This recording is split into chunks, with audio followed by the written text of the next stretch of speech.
निपाणी विदर्भाचा संयुक्त महाराष्ट्र कोण म्हणता देत नाही, कोण म्हणता देत नाही, सुटलाच पाहिजे, सुटलाच पाहिजे, सुटलाच पाहिजे, सुटलाच पाहिजे, सुटलाच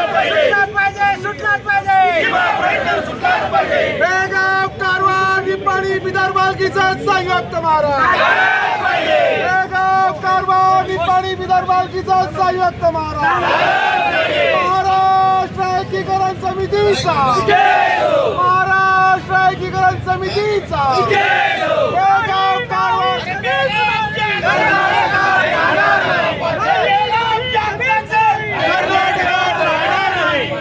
69 वर्ष तो निर्णय झाला.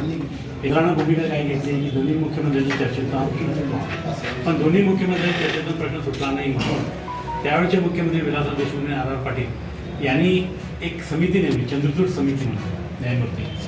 त्या समितीच्या अहवालाप्रमाणे घटनेच्या 131 ब कलमाखाली सुप्रीम कोर्टामध्ये 29 मार्च 2004 साली हा दावा दाखल केलेला आहे महाराष्ट्रानं. आणि आजपर्यंत आज 20 वर्ष झाली त्याची प्रगती जशी व्हावी तशी प्रगती झालेली नाही आहे. हा सीमा पक्षाच्या वतीनं मी महाराष्ट्रामध्ये बेळगाव कारवार निपाणी आला पाहिजे या विषयासाठी मी पाठिंबा देतो.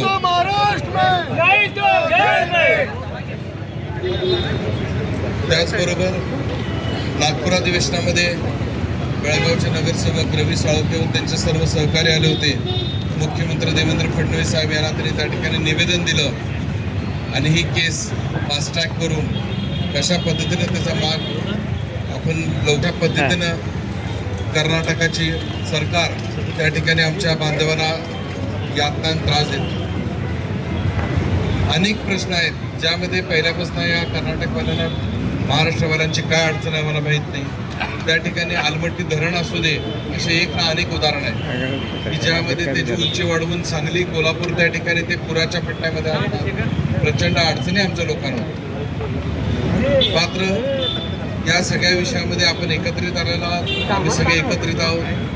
आपण जुने पुरावे बघितले तर हुबळीपर्यंत कारवार कशा पद्धतीने जे जुने रेकॉर्ड आहेत 100 वर्षापूर्वी मोडी आणि मराठीमध्ये असे एक ना अनेक गोष्टी आहेत की ज्यामध्ये बोलीभाषा आज आम्ही बघतोय बेळगावला गेला आणि कुठे गेले तर मराठी बोलणारी आहे. मात्र हे जबरदस्तीनं कशा पद्धतीनं त्यांनी त्या ठिकाणी विधानसौधी बांधली, उपराजधानीचा दर्जा दिला, हे करून काय होणार नाही आहे. ज्यावेळेला आम्ही योग्य बाजू आमच्या त्या ठिकाणी कोर्टात मांडू